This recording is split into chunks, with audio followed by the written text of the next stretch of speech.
قل أوحي إلي أنه استمع نفر من الجن فقالوا إنا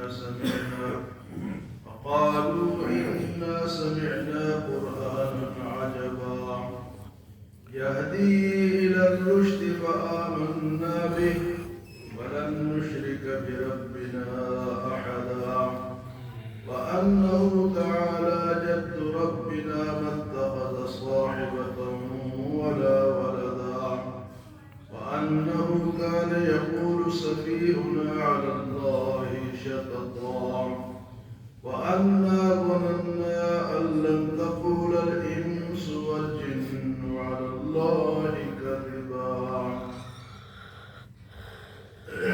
سورة الجن جس میں جنات کے ایمان لانے کا ذکر ہے. حضور صلی اللہ علیہ وسلم مکہ سے مایوس ہو کر طائف تشریف لے گئے تھے کہ اللہ کے دین کو وہاں لوگوں کو بتاؤں، اللہ کا دین پھیلاؤں. جب وہاں گئے تو وہاں کے بڑے بڑے سردار تھے، عبد یالین، مسعود اور حبیب. تو وہ بڑے سمجھے جاتے تھے طائف کے. تو آپ نے ان سے ملاقات کی اور توحید کی دعوت دی. تو انہوں نے آپ کے ساتھ پورا سلوک کیا، بچوں کو آپ کے پیچھے لگایا، نعرے لگوائے، پتھر بھروائے، حتیٰ کہ آپ زخمی ہو گئے. جب آپ زخمی ہو گئے تو آپ ایک باغ میں جا کے بیٹھے، اور وہ باغ جو تھا وہ مکہ کے دو سرداروں کا تھا، عتبہ اور شیبہ. تو عتبہ اور شیبہ باغ میں موجود تھے. تو ان کو ترس آیا، کیونکہ یہ بھی آپ بھی مکہ کے تھے، وہ بھی مکہ کے تھے. اپنے علاقے کا اثر تو ہوتا ہے کہ ہمارے علاقے کا ہوتا ہے. تو انہوں نے اپنے غلام کو کچھ انگور دیے کہ جا کے ان کو دے کر آؤ. اب یہ دور بیٹھے ہیں، غلام کو بھیجا.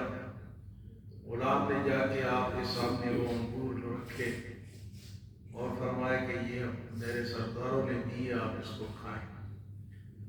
آپ صلی اللہ علیہ وسلم نے بسم اللہ الرحمن الرحیم پڑھ کر کھانا شروع کیا. تو وہ جو غلام تھا وہ اس کا نام تھا عباس. عباس نے کہا یہ تو آپ نے کیا پڑھا ہے؟ یہ تو پہلے ہم نے کسی سے نہیں سنا بسم اللہ الرحمن الرحیم. تو آپ نے پوچھا بھئی تم کہاں کے رہنے والے ہو، کہاں کے ہو؟ تو اس نے کہا میں عراق کے علاقہ نینوا کا رہنے والا. نینوا. تو آپ صلی اللہ علیہ وسلم نے ارشاد فرمایا کہ اچھا میرے بھائی یونس کے علاقے کے رہنے والے ہو. یونس علیہ السلام کا وہ علاقہ. اس نے کہا آپ یونس علیہ السلام کو کس طرح جانتے ہیں؟ آپ نے فرمایا وہ میرے بھائی تھے، وہ نبی تھے اور میں بھی اللہ کا نبی ہوں. وہ اللہ کے نبی تھے اور میں بھی. اب عباس حیران ہوا کہ ان کو کس طرح پتہ ہے کہ وہ نبی. تو عباس نے آپ کے ہاتھ چومنے شروع کر دیے، ماتھا چوما. وہ سردار دونوں جو تھے نا، عتبہ اور شیبہ، وہ دیکھ رہے تھے. جب یہ واپس گیا تو بھی اپنے دین سے پھر گیا، یہ تو نے کیا کیا؟ تو نے ہاتھ اور وہ کیوں چومے؟ تو عباس نے کہا جو بات انہوں نے بتائی ہے یہ کسی اور، یہ کوئی اور پیغمبر کے علاوہ کوئی یہ بات نہیں بتا سکتا. اس لیے اللہ کے پیغمبر ہے، وہ تو ایمان لا چکا تھا، لیکن وہ سردار ان کو تو توفیق نہیں ہوئی. یہاں سے جب آپ واپس ہوئے تو وادی نخلا ایک جگہ تھی، وہاں پر آپ فجر کی نماز پڑھ رہے تھے جس میں قرآن کی تلاوت آپ نے فرمائی. تو جنات کا ایک گروہ وہاں سے گزرا، 8-9 جن تھے. انہوں نے جب قرآن سنا تو بڑے حیران ہوئے، یہ کیسا کلام ہے، پہلے ہم نے کبھی نہیں سنا. تو اس سے پہلے یہ تھا کہ جنات آسمانوں پر جاتے تھے اور آسمانوں پر جا کر فرشتوں کی باتیں سنتے کہ اللہ نے آج یہ حکم دیا، یہ حکم دیا، یہ حکم دیا. ان میں سے کچھ باتیں آ کے اپنے جادوگروں کو یا کاہنوں کو بتاتے تھے، وہ پھر لوگوں کو بتاتے تھے اور ان سے پیسے وصول کرتے۔ جس طرح عام لوگ ہوتے ہیں جھوٹ شوٹ بول کے تو تعویذ شویذ دے کے تو وہ کرتے ہیں۔ تو جنات کا جب حضور وحی آ گئی تو جنات کے اوپر جانا بند ہو گیا، آسمانوں میں ان کا جانا، وہ جب جاتے ہیں تو وہ شہاب ثاقب، وہ جو ستارہ ٹوٹ کے لگتا ہے نا، یہ شہاب ثاقب ہے، اللہ نے جنات کو مارنے کے لیے مقرر کیا ہوا، تو ان کا داخلہ بند ہو گیا۔ تو انہوں نے جب قرآن پاک سنا تو انہوں نے کہا کہ یہ وجہ ہے کہ ہمارا اوپر جانا بند ہو گیا۔ تو وہ جنات انہوں نے جب قرآن سنا تو وہ ایمان لے آئے۔ تو اس کا ذکر اس صورت میں فرمایا، قل آپ کہہ دیں میرے نبی، اوحی الیہ، میرے طرف سے اللہ کی طرف سے وحی آئی ہے، انہ استمع، جب انہوں نے جنات نے قرآن سنا، نفر من الجن، جنات کے گروہ نے، فقالوا انا سمعنا قرآنا عجبا، تو ان جنات نے کہا ہم نے تو عجیب قرآن سنا، قرآن عجیب کتاب ہے، قرآن عجیب کلام ہے، یہ اللہ کا کلام ہے، جتنے اللہ عظیم ہے اتنا اس کا کلام عظمت والا ہے۔ اور جو بھی اس کو عظمت کے ساتھ، دل کی تڑپ کے ساتھ پڑھتا ہے نا، تو اللہ، حدیث مبارک میں آتا ہے کہ اللہ فرماتا ہے کہ میں اس کو مانگنے والوں سے زیادہ دیتا ہوں۔ ایک آدمی دعائیں مانگ رہا ہے رات دن کو، اور ایک آدمی صرف تلاوت کر رہا ہے، لیکن تلاوت دل سے کرنا ہے عظمت کے ساتھ۔ تو جب بھی تلاوت کی جائے یہ ذہن میں رکھا جائے کہ یہ کوئی عام کلام نہیں ہے، عظمت والے ذات کا کلام۔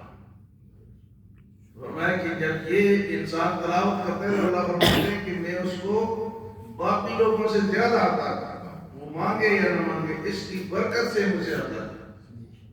فرمایا فقالوا انا سمعنا قرآنا عجبا، اور یہ قرآن عجیب کیسا، یہدی الی الرشد، یہ تو سیدھے راستے کی طرف بلاتا ہے۔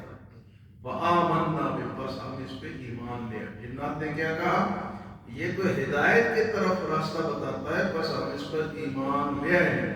وَلَن نُشْرِكَ بِرَبِّنَا أَحَدًا، اور ہم اپنے اس ایک رب کے ساتھ شرک نہیں کرتے، پہلے اگر کرتے تو اب نہیں کریں۔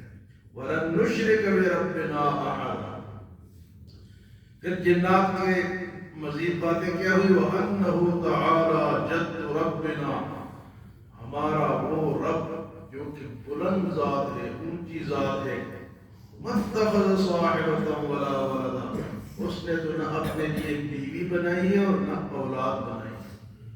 جو جنات یا کچھ لوگوں کا یہ عقیدہ ہے نا کہ اللہ، عیسیٰ علیہ السلام اللہ کے بیٹے ہیں یا اللہ کی اولاد ہے، تو یہاں وہ جنات نے کہا کہ ہمارا رب جو ہے وہ اکیلا ہے، وہ اونچی ذات ہے، اس کی نہ بیوی ہے اور نہ اولاد ہے، یہ جنات کا کہنا ہے۔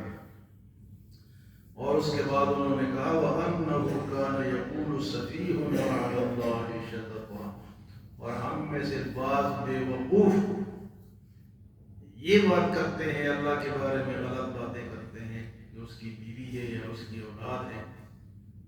تو فرمایا کہ یہ بے وقوفوں کی بات ہے۔ اور وَأَنَّا ظَنَنَّا أَن لَّن تَقُولَ الْإِنسُ وَالْجِنُّ عَلَى اللَّهِ كَذِبًا، اس سے پہلے ہمارا یہ خیال تھا کہ انسان اور جنات اللہ پہ جھوٹ نہیں بولتے، لیکن اب ہمیں پتہ چلا کہ جھوٹ بولتے ہیں، جو شرک کرتے ہیں وہ اللہ پہ جھوٹ بولتے ہیں۔ اس سے پہلے ہمارا یہ گمان تھا کہ جنات اور انسان اللہ پہ جھوٹ نہیں بولتے۔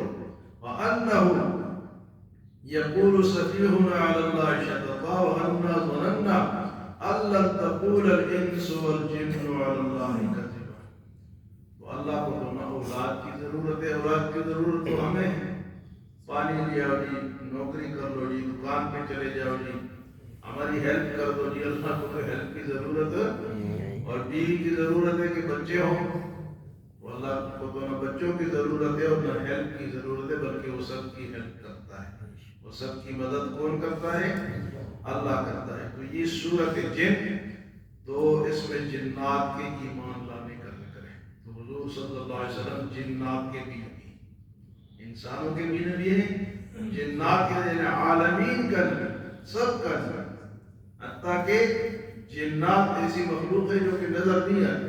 اللہ کی بعض مخلوقات ایسی ہیں نا، فرشتے ہیں لیکن نظر، جنات ہے لیکن نظر نہیں آتی. اللہ کی شان ہے. اور جنات جو ہے یہ ہم سے پہلے کی مخلوق ہے. آدم علیہ السلام سے پہلے دنیا میں جنات بستے تھے، بعد میں انسان آیا. تو مزید تفصیلات انشاءاللہ آئیں گی. اللہ ہمیں عمل و سمجھ کی توفیق